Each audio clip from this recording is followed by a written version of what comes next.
Бүгінгі сабағымыздың тақырыбы көп мүшені көбейткіштерге жүктеудің ең бірінші тәсілі ортақ көбейткішті жақша сыртына шығару.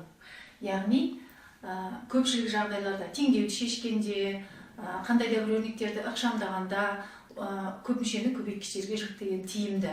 Енді оның ең бірінші тәсілі, жаңа айтып өттім, ортақ көбейткішті жақша сыртына шығару деп. Ортақ көбейткішті жақша сыртына шығаруды түсінікті болу үшін біз мысалмен көрсетейік. Қалай шығарамыз? Көп мүшені көбейткіштерге жүктеу үшін, ортақ көбейткішті жақша сыртына шығару үшін біз көп мүшеліктің мүшелерінің әрқайсысында бар ортақ көбейткішті анықтап аламыз.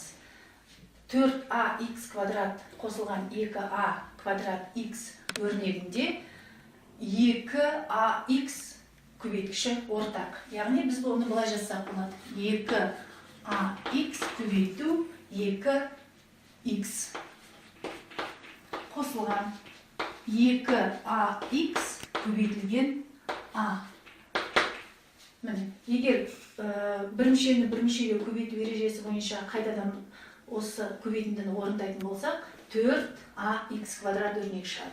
Ал мына жерде 2a квадрат x өрнек шығады. Яғни қосылғыштардың әрқайсында ортақ 2ax өрнегі бар. Енді осы өрнек ортақ көбейткіш болады. Осы ортақ көбейткішті жақша сыртына шығарып жазамыз. Онда жақшаның ішінде екінші өрнектер қалады. 2x қосылған a. Енді бұл ортақ көбейткішті жақша сыртына шығару кезінде мынаны есте сақтаған дұрыс.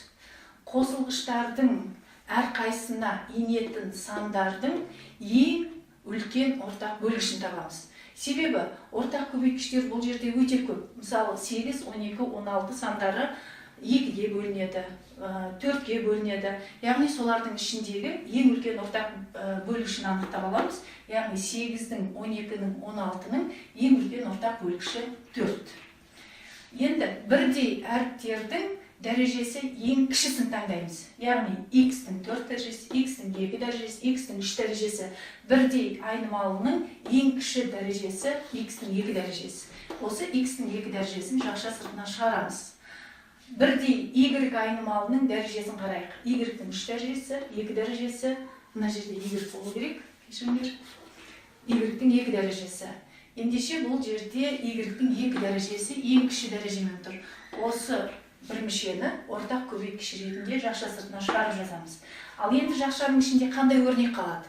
Оны анықтау үшін біз берілген көп мүшеліктің әрбір мүшесін жақша сыртына шыққан өрнекке бөлеміз. Сонда 8x-тің 4 дәрежесі y кубты 4x квадрат y квадратқа бөлеміз. Сонда 8-ді 4-ке бөлсек 2, x-тің 4 дәрежесін x-тің 2 дәрежесіне бөлсек x-тің 2 дәрежесі, y-тің 3 дәрежесін y квадратқа бөлсек y қалады. Міне, бірінші бір мүшені бөлгенде қалған өрнек. Минус 12-ні 4-ке бөлеміз 3, x квадратты x квадратқа бөлеміз 1, оны жазбай қойға болады. Y квадратты y квадратқа бөлеміз 1, оны да жазбай қойға болады. Қосу, енді 16-ны 4-ке бөлеміз 4, x кубты x квадратқа бөлеміз x болады, ал y квадратты y квадратқа бөлсек 1, біз оны жазбай қойсақ болады. Олай болса, мына соңғы шыққан өрнек бір мүшені көп мүшеге көбейту өрнегі болды. Осылай орындалған жұмысты ортақ көбейткішті жақша сыртына шығару арқылы көп мүшені көбейткішке жүктеу деп атайды. Көп мүшені ортақ көбейткішті жақша сыртына шығару арқылы көбейткіштерге жүктеуге тағы да бірнеше мысалдар келтірейік. Мына көріп отырған мысалымызда ортақ көбейткіш ретінде қай бір мүшелікті таңдап аламыз. Алдыңғы мысалда айтып өткеніміздей 6, 9, 12 және 3 сандарының ең кіші ортақ еселігі 3 деп жазып аламыз. Енді бірдей әріптер a, екінші өрнекте a әрпі жоқ. Ендеше біз a әріп айнымалысын ортақ көбейткіш ретінде алмаймыз. m квадрат, m куб, m-нің 4 дәрежесі және m. Бұл m-нің ең кіші дәрежесі m болып тұр. Олай болса 3m көпмүшенің әрбір мүшесіне ортақ көбейткіш. Енді ортақ көбейткішті анықтап алдық. Енді жақшаның ішіндегі қалған көпмүшелікті анықтаймыз. Ол үшін жаңа бағанағы мысалдағыдай -6-ны 3-ке бөлеміз. -2 а-ның өзін жазамыз. М квадратты м-ге бөлем, м болады. Қосу 9-ды 3-ке бөлем, 3. М кубты м-ға бөлем, м квадрат. Минус келесі өрнекті жазамыз. 12-ні 3-ке бөлеміз, 4. М-ның 4 дәрежесін м-ге бөлеміз. Бөлудің ережесі бойынша бұл м куб болады. Дәрежелерін азайттық. Минус 3-ті 3-ке бөлеміз, 1 болады. Ол 1 коэффициентті жазбай ақ қоямыз. А квадраттың өзі жазылады. м-ге бөлсек 1 болады, оны жазбауға болады. Міне, бұл жағдайда біз жақша сыртына 3 м-ді шығардық. Енді кейбір жағдайларда жақша сыртына теріс таңбалы санды шығаруға тура келеді. Дәл осы мысалда біз енді жақша сыртына 3 м-ді емес, -3 м-ді шығарайық. Онда қандай өзгеріс болады? Онда біздің көпмүшелігіміздің таңбалары қарама қарсы таңбаға өзгереді. Яғни -6-ны -3-ке бөлгенде 2 болады. Таңба плюс. А-ның өзі жазылады. М квадратты м-ге бөлсем м болады. Яғни байқағанымыздай алдыңғы мысалда 2а м-ның алдында минус таңба, ал екіншісінде плюс таңба. Ендеше мен қалғанын дәл осы өрнекті таңбаларын өзгертіп жазып шықсам болады. -3м квадрат плюс 4м куб минус а плюс болады а квадрат. Міне. Яғни жақша сыртына теріс таңбалы бір мүшелік шыққанда көпмүшенің әрбір мүшесінің таңбасы қарама қарсы таңбаға өзгеретіндігін ескерген жөн. Көпшілік жағдайларда ортақ көбейткішті жақша сыртына шығару барысында бізде минус таңбасын жақша сыртына шығаруға тура келеді. Мысалы, мына бір өрнектегідей. Егер мен минус таңбасын жақша сыртына шығаратын болсам, онда жақшаның ішінде қалатын өрнек берілген көпмүшеліктердің таңбасын өзгерту арқылы жазылады. Яғни 5-тің таңбасы бізде плюс болып тұр, онда ол -5 деп жазылады. Ал 2а өрнегінің таңбасы минус, оны біз плюс 2а деп жазамыз. Енді -5 теріс таңбалы сан, ал плюс 2 оң таңбалы сан. Қосылғыштардың орнын ауыстырғаннан қосылының мәні өзгермейтінін білеміз. Сондықтан осы жақшаның ішіндегі жазуды 2а-ны бірінші, -5-ті екінші орынға жазсақ тиімді болар еді. Сонда мен мынандай жазып жазсам болады. -2а азайтылған 5. Міне, енді бастапқы жазылған өрнектің түрімен соңғы жазылған өрнектің түрін салыстыратын болсақ, минусты жақша сыртына шығарғанда азайғыш пен азайтқыштың орындары ауысты. Яғни біздерде ортақ көбейткішті жақша сыртына шығару барысында осындай түрлендірулерді жасауға тура келеді.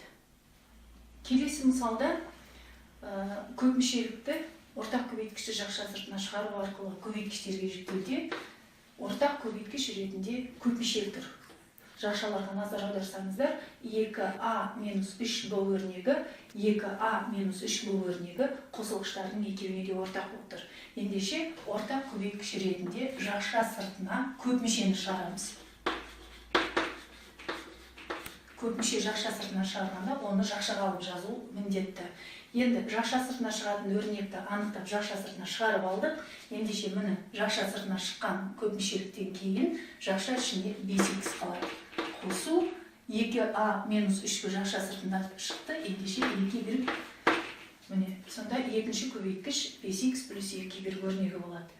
Ал енді келесі мысалға назар аударатын болсақ, бұл жерде 2а-5b өрнегі мен 5b-2а өрнектерінде азайғыш пен азайтқыштардың орындары ауысып тұр.